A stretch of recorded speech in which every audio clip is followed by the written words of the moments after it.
Name is Jade Jacobs, and this is my presentation on examining racial disparity in public schools. So, I felt that it was very important for me to add in the definition of disparity, considering that I am going to be talking about racial disparity, and not everybody's going to understand the context of the topic. And just defining disparity alone, it brings everything into context and for better understanding. So the definition of disparity means to connote unjust or unjust differences, which is exactly what is happening within our school system today. Doing my research, I think is very important for me to input the origin of racial disparity in public schools. And this whole issue started in common schools, which is just another word for public schools, in the 1800s. And as we all know, around that time, not everyone was privy to having an education or having the access to an education. So around that time, it was a lot of transitioning for African Americans transitioning into education after the end of slavery was happening, other ethnicities when it came to religion, sexuality, and things of such. But they just weren't getting the necessary, um, like the education on a level that other counterparts were getting. And it was also just as far as like the first time where the United States were dealing with different cultures being in the classroom, because around this time it was very, very, I'm be honest, very segregated between races and very just divisive. But fortunately, the Supreme Court makes a law, as we all know, Brown versus the Board of Education, and that was made into a law to desegregate schools, and it happened in 1954.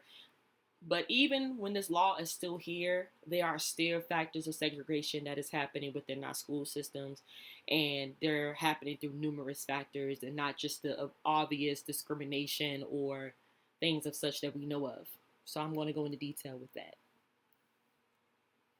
So first we have educator bias in classrooms. So as future educators, or whether you're a current educator, we all know that as educators, we set the tone in our classroom.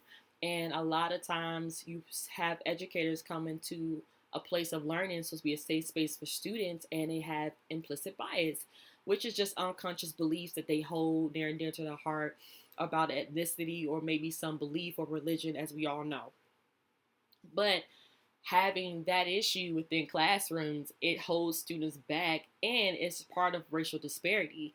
Um, it is differences like they determine the student's ability or success based on their ethnicity, and that's when implicit bias come into play, um, which is hindering the students to flourish and getting a proper education. I even put in the slide that it says educators like the general public hold slight pro-white and anti-black implicit bias, and that this bias is more strongly related to individual factors. I'm going to get more into detail about that, but as we know, or some may not know, the majority of the teachers that are representing, in the classroom, are majority white. So they come in with implicit biases and don't necessarily know, or they're misunderstood about dealing with different students from different cultures and things of such. But it gets in the way of a student getting a quality education. So then we have disciplinary actions and the zero tolerance policy. So disciplinary actions is basically just speaking, in school suspension, or even worse, expulsion, or it can be as far as like how are you um, delivering consequences amongst your students. And this plays a factor because now suspension, expulsion, in-school suspension, they're increasing, and you're having a lot of students being in these environments, but they're not in the classroom. They tend to miss out on a lot of information. They don't get a chance to learn like the other counterparts. They're way behind in the other counterparts. So by the time they get to a certain grade level, they don't really necessarily understand the concept. And it's based off of stereotypes. They are, you know, disciplining students based on their stereotypes. As I could say, I stated in the slide, black students' behaviors are both perceived as more problematic and are punished more harshly compared with white students. And that is when the zero tolerance policy comes into play as a category of discipline. But the problem with zero tolerance policy is not distributed equally amongst students. As it going back to that quote, punish more harshly compared with white students. You may have a black student that may have a minor offense or behavior, which is maybe talking back in class or disturbing the class, but in result, they're getting harsher punishments than, a white counterpart, a white student, or an Asian student, where they may do something very off the end, far left, but they're not getting the harsher punishment versus the black student. But it holds with repercussions and is long term as well. When you have students constantly getting in trouble or suspension, it affects their employment once they step out into the real world, and also a step into the criminal justice system, as we know, the school to prison pipeline. Tracking and ability grouping, I felt that this was very interesting because as we know, I heard about the disciplinary action and the implicit biases in educators, but tracking and ability, it is segregation and widens the achievement gap. And those who don't know, the achievement gap is the gap between how black students are succeeding versus white and Asians are succeeding. It's a big gap that needs to be closed. Black students are missing out on opportunities, classes, resources versus their other counterparts. They're missing out on a lot of achievement and success, and that gaps need to be closed. And this plays a part in one of them. As I said, the practice keeps track and have the ability group specifically towards low income and minority students in lower level courses. That's when that segregation things come into play. It has a play on their achievement in school and the access to education opportunities to thrive.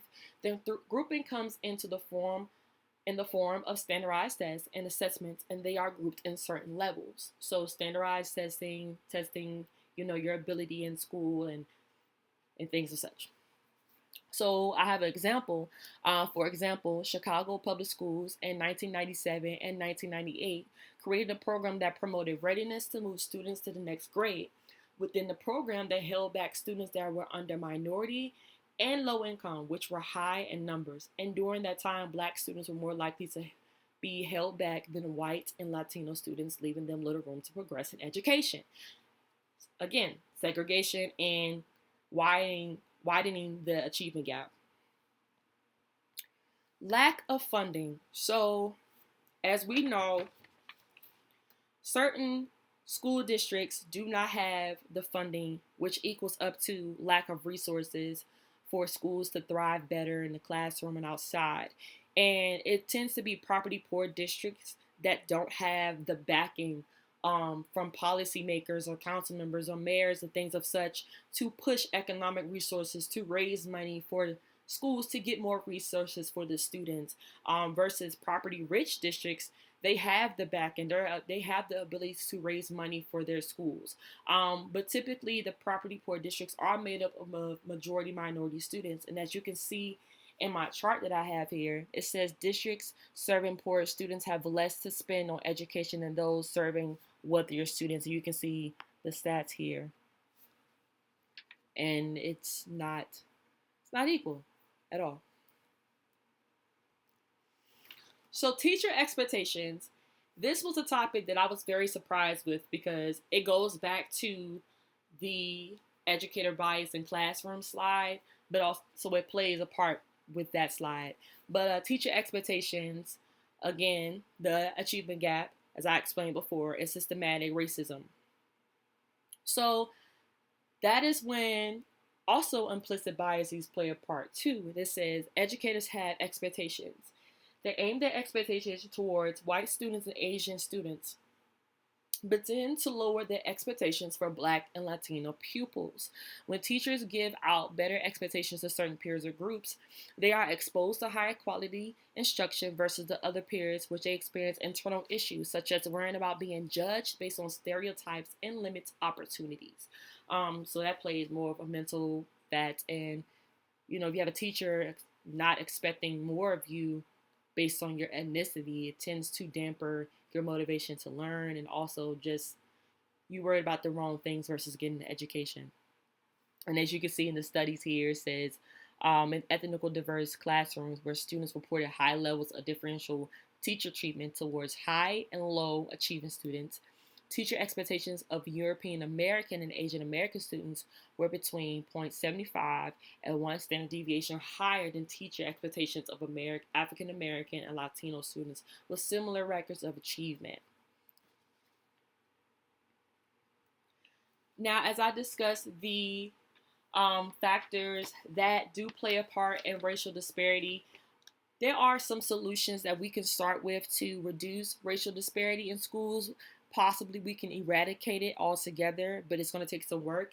But we can start off with culturally responsive teaching. That is a change in your approach in teaching. Whether you go to, a teaching program at your university, they're going to teach you about different approaches, and culturally responsive teaching is one of them. It's aimed to close the achievement gap, but plans to motivate students of color who have been unsuccessful in school and also isolated out public schools regarding curriculum designed to reconstruct the student teacher relationship.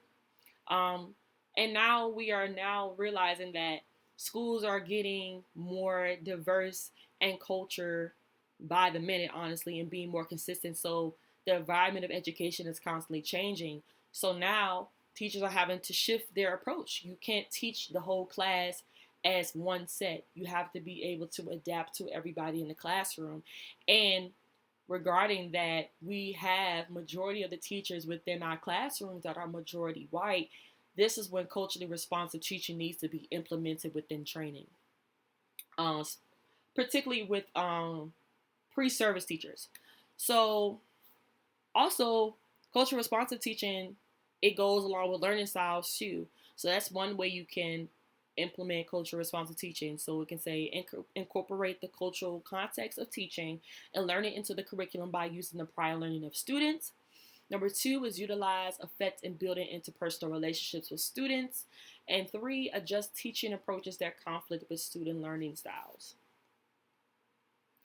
And we have some more solutions here with multicultural education or teaching. And then we have intergroup dialogue, which I found that was very interesting. Intergroup dialogue is used more in higher education, but it does have the ability to be used in K through 12 public schools. So intergroup dialogue is to authorize a mutual understanding among people with social identities and life experiences that differ from the next person. Again, public schools model what is happening in the real world and the workforce. You're not going to be working with just with one race. You're going to be working with plethora of races or ethnicities that are different from yours and who have different life experiences, or as I can say, from all walks of life. So a way to implement intergroup dialogue, I put some examples, which is cultural learning communities. So that can start with clubs like Latinx Club, or, it doesn't have to necessarily do with ethnicity. It can deal with religion too. I've been in schools where they implement, Bible study or Christian club and things like that. And then you have raising awareness of different cultures in lesson plans. You can modify your lesson plans or implement different cultures on how they affect that time or concept that you're teaching, how they played a part so that students and teachers can be aware that, okay, they play a part, but most definitely with students feeling represented in the classroom and being more engaged if they realize that their culture is implemented in the lesson plan and curriculum. So my lesson plan, my lesson was racial inequality in the schools, but let's start here, meaning that I wanted to start within the classroom first, getting students to realize that this is their education, but you can start small. We can start in the classroom. What can we do as students or as educators to make this learning experience more inclusive, and um, potentially just reduce um, reduce racial inequality in schools. So the context of a lesson was examine the experiences of a variety of groups who have been systematically underserved and describe the implications for teaching and learning in the classroom, multicultural education. I wanted to target high school because considering the climate of the world today, I feel like it would be a better understanding and more, yeah, better understanding if I taught it to 11th and 12th grade. And then we have the learning objectives: understand, know, and to do.